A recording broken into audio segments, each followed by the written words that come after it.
Fala, gurizada fidedigno, tudo bem com vocês? Eu sou Benhur Silva e amanhã, ou dia 31/10, será Halloween, uma das grandes datas aí para os cinéfilos. Então, venho aqui para vocês humildemente dar uma lista com 5 filmes de terror para você assistir nesse Halloween. Mas não é uma lista assim vistosa, com grandes nomes como Exorcista, ou Babadook, Hereditário, Nós ou Midsommar. Nada disso. A minha lista ela é da podreira, ela é da porcaria, é da trecheira de verdade. E não aquela trecheira também que você já conhece, como Fome Animal ou coisas do tipo, mas coisas muito piores. Coisas que você jamais ouviu falar sequer em alguns momentos. Se prepara, porque aí vem bastante porcaria na sua tela. Um forte abraço e vamos lá!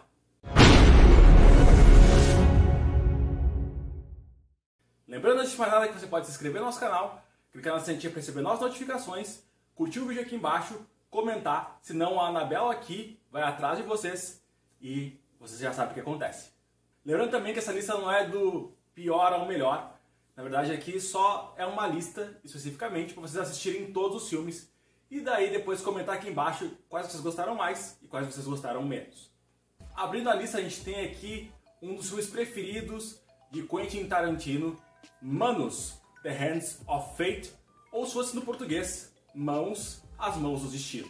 Harold P. Warren era um vendedor de fertilizante que um dia numa bebedeira disse para os seus amigos que era muito fácil fazer um filme.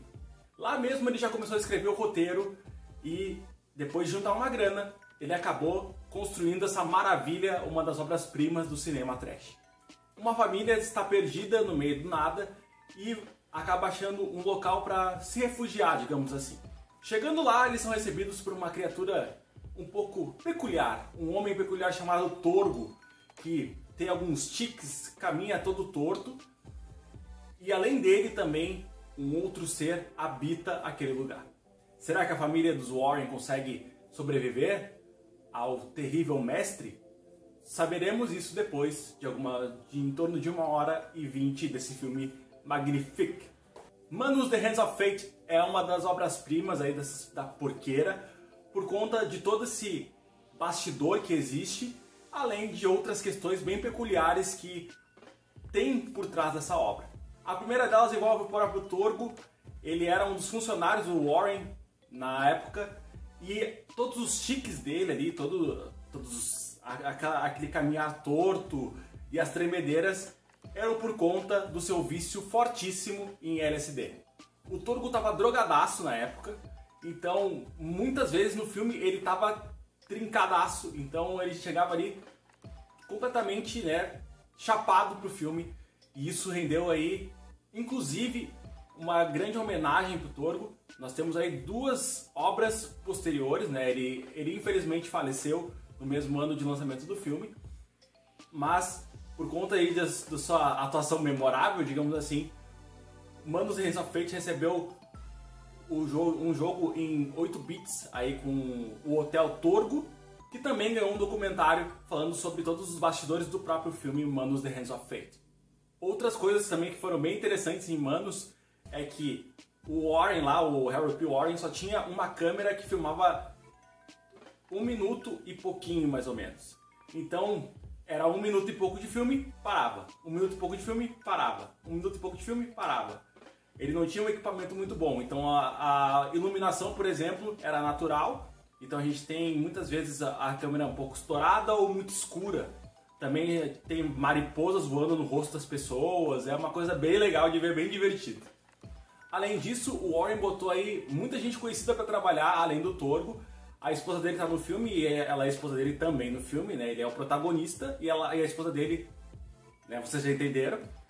Além disso, a filha dele na história, ela é filha do melhor cliente dele, que coincidentemente também é o mestre.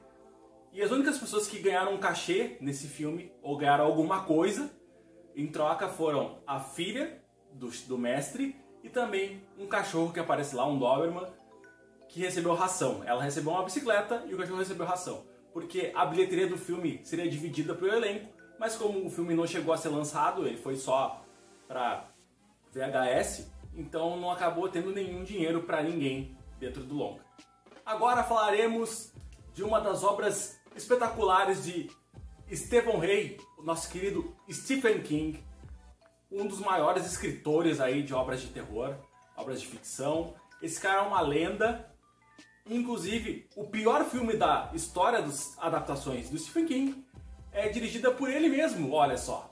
Maximum Overdrive, ou Comboio do Terror, foi um filme no qual Stephen King tem a sua mão colocando ali tudo que a sua genialidade pôde trazer aí para as telas, digamos assim. Com Emílio Esteves como protagonista, o filme tem atuações mequetrefes, a direção é péssima e, além disso, o próprio Stephen King já disse em entrevistas que ele estava muito chapado na época e que não foi uma boa ideia ter feito esse filme. No trailer de divulgação, ele diz uma das frases mais icônicas da sua vida, que é: se você quer algo bem feito, faça você mesmo. A gente acabou vendo que não é verdade, até porque o Stephen King mandou mal demais. A única coisa que se salva desse filme é a trilha sonora, que tem AC/DC, muito AC/DC, provando mais uma vez que AC/DC é música de caminhoneiro, já que o filme é sobre caminhões assassinos. Para vocês terem uma ideia da sinopse, ela seria explicada mais ou menos dessa seguinte forma. Após um cometa passar muito perto da Terra, os aparelhos eletrônicos e veículos começaram a ter vida própria, tentando matar a humanidade. Um dos destaques, por exemplo, dos filmes é um caminhão que tem a sua aparência, digamos assim, baseada no Duende Verde do Homem-Aranha. Vale a pena conferir, o filme é muito divertido, a trilha sonora está sempre lá no talo, então se você gosta de AC/DC, você vai gostar de Maximum Overdrive, que é uma piração frenética e completamente sem sentido. Agora nós teremos uma dica 2 em 1 aqui, porque Night Killer é uma outra obra que tem um bastidor completamente maluco e insano. Mas por que Night Killer é um filme 2 em 1? Já explico o porquê. Porque o nosso querido Cláudio Fragasso, o criador dessa obra, junto com o seu roteirista Franco Gaudenzi, tiveram ideias opostas na hora de fazer o filme. Ou seja, o filme foi dirigido e criado por duas pessoas, eles tinham ideias diferentes e os dois estabeleceram as ideias, criando duas linhas de roteiro dentro do mesmo longa. As duas foram rodadas e a gente tem aí um filme que é, sensacional. Fragasso queria um filme de slasher, ali baseado, ele tem algumas referências, como por exemplo a aparência do personagem lembra muito a do Fred Krueger, ele tem até a garra. Já o Gaudenzi queria um terror psicológico, então você tem um terror slasher e um terror psicológico cheio de plot twists, atuações magníficas, só que não, e também um assassino que tem como característica matar suas vítimas atravessando eles com a própria mão.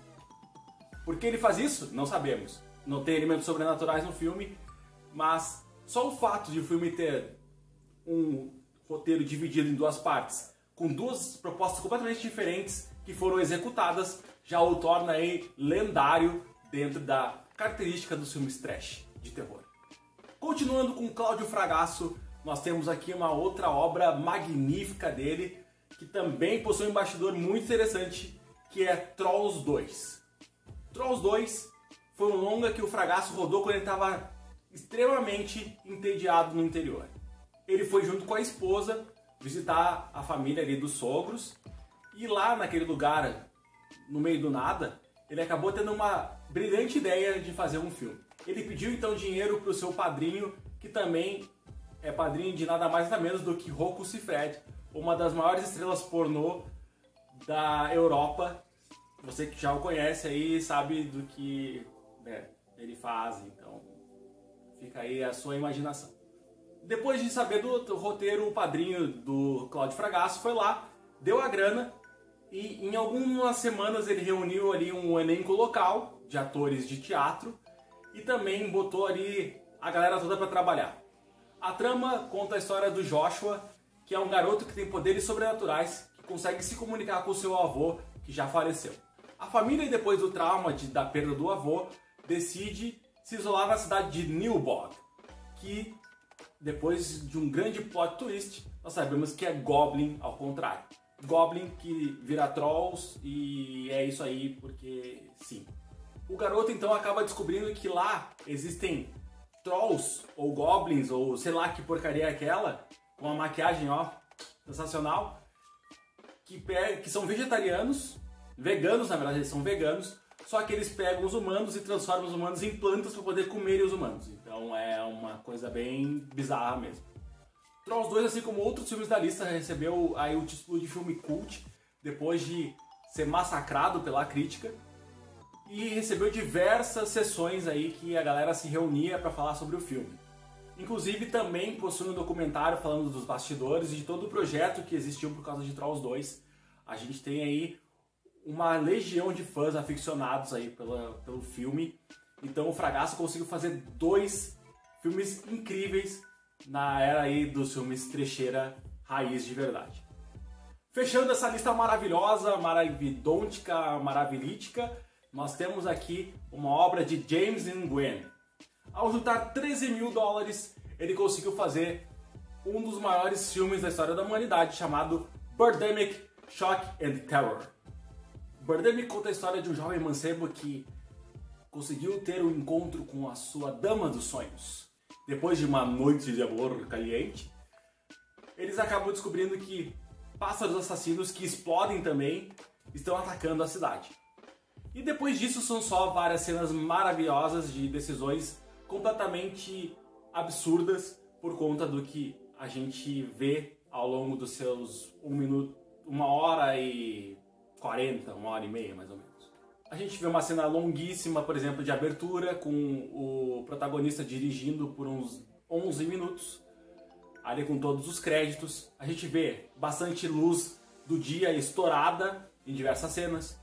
A gente vê microfones baixos em um momento, depois extremamente altos, som ambiente da praia, quando a gente não consegue escutar os diálogos, falta de cortes em alguns momentos nas cenas, além de também ter cenas das quais os personagens deveriam não estar circulando, mas por conta de um orçamento baixíssimo, ele não conseguiu locações que estivessem desertas. Então, em alguns momentos eles estão na praia tentando fugir dos pássaros, e no fundo tem uma família na praia tomando banho de sol ou brincando. É muito corriqueiro isso no filme, além das cenas incríveis como, por exemplo, quando eles lutam contra os passarinhos usando cabides de roupa. Então, Birdemic, você pode fechar aí a nossa lista e também fechar a sua lista, dependendo aí do que você quer, né, para o seu dia a dia. Você pode pegar aí o seu amor, deitar com ela ou com ele, enfim, e assistir essa maravilha do cinema, da sétima arte, para fechar bem o seu Halloween, para você se divertir bastante, dar muita risada e ter bastante constrangimento também. E vocês gostaram da lista? Comenta aqui embaixo e também falem se vocês querem adicionar outros filmes ou se querem que a gente continue também dando essas dicas um pouco diferentes, nada ortodoxas. Siga o Fita Dig nas redes sociais, dá uma olhadinha no nosso site também, lá tá muito legal o nosso conteúdo, todo dia a gente tem vários artigos, listas, notícias, tá sempre tudo muito atualizado. Se puder também dar uma ajudinha no Apoia-se, ajuda a gente bastante, pelo menos R$5 já dá uma força bem legal pra gente. Um forte abraço e até a próxima, meus queridos, e bom Halloween pra todo mundo!